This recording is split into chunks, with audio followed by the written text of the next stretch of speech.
Boom. Hey internets. Wanted to make this video ever since I came back from Colombia, which was days ago. Or I'm sorry, it's last week. Wow, everything's moving quick. So as you're watching this, I want to say branding has become a hot topic all around the world because people are basically their own brands now with the rise of social media and micro influencers, or influencers as we just say. So a lot of you guys might have clicked on this because Supreme is in the caption, huge brand, and really the real spark for me to make this video was because I watched a really good piece that was done by CNN, and I'll have the link for that below in the descriptions. So watch it after this, or you could pause and watch it. It's a great video that kind of bookmarks the struggles that's going on with Supreme, the brand, and counterfeiters and bootleggers. But the main culprits are kind of doing it in a legal way, which sucks. I'm also going to start with this disclaimer. I am not an attorney. I'm not giving any kind of legal advice, but my attorney is awesome, who does my trademarks and all of my contracts. In the past, when I've talked about trademarking for your brand or your startup brand, he's great. So you just need to email me.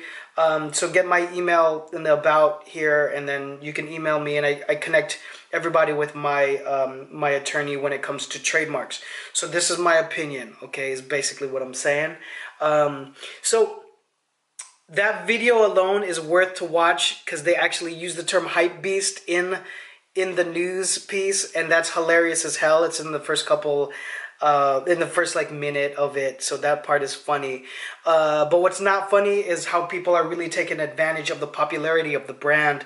And this is a big concern for a lot of people who are subscribed to my channel, who are new brands that want to be as big as Supreme. Supreme is probably, I mean, I do a lot of case studies, but Supreme is a unicorn in a way where it's so big and it's so dominating in a lot of ways, in a way that you really cannot replicate. In the video, they say that it is valued at about $1 billion, which is insanely off the charts, especially considering it's a skate company. Most people don't know that it's actually a skate company and not just a clothing brand, because if you ask any skater, they're going to say it's a skate company first. They're based out of New York. They've been doing it for years and years and years.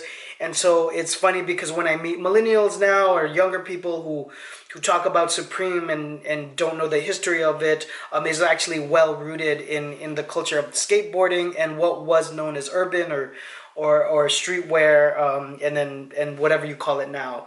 But it's very much unique in forging brand that people are ravenous and fans about.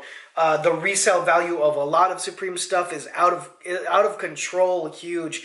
And a lot of you guys know this because, I mean, there's a lot of cats that make money off the resale because it's a great case study in limited supply. You know, in a lot of ways, Antisocial Social Club has the whole thing with shipping, but it adds in a way.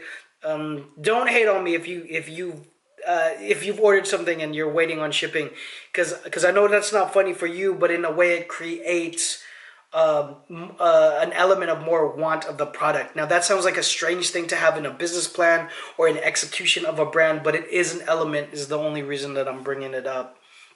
Now, for trademark, a lot of people are like, I can't protect my IP in other countries. And for any of my guys in my channel, I just want to say it's less of a concern when you're just starting to launch the brand.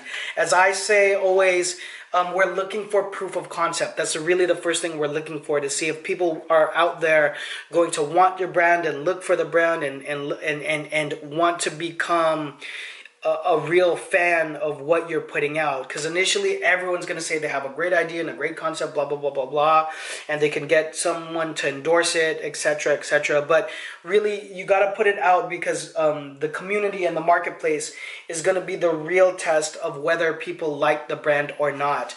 And so if you're launching it as a legitimate business, I definitely do say trademarking is one of the first things you should do. They mentioned in the video that usage of the trademark, a lot in the US establishes first use of it. Within that class, we have classifications. And so in other countries, in other places, it's who registers at first, which is sort of the crux of what's going on with Supreme and this other company that's really making a, I mean, they basically registered first, so it's legitimate there, and they quickly created retail brick and mortar shops and producing product. They have the product side by side, and it's straight up rips. It's a horrible thing to happen, especially, you know, the type of work that it takes to create and maintain a multi-million-dollar brand, but they're valued in the billions, which is really tough to fight out. I mean, in one case, it's sort of flattering when someone bites your design, but when someone is actually making a living off of biting or copying and duplicating, bootlegging the stuff that you work so hard to put out and create a movement for a culture, you know, that's a tough thing to watch.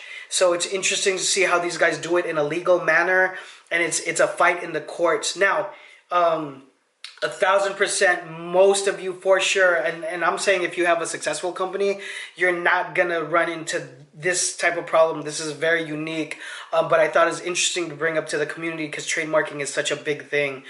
So for my new guys, I think trademarking is important, as I said, but I think the thing to learn from this video is once you get some sort of steam, and it's very easy to get popular internationally because of the internet now, it's all about knowing when you need to execute your plan to protect yourself and to apply for all of the trademarks that you need to, because protection in the US is one thing, and then protection outside of the US, that's a whole nother set of YouTube videos and topics that are way beyond my comprehension.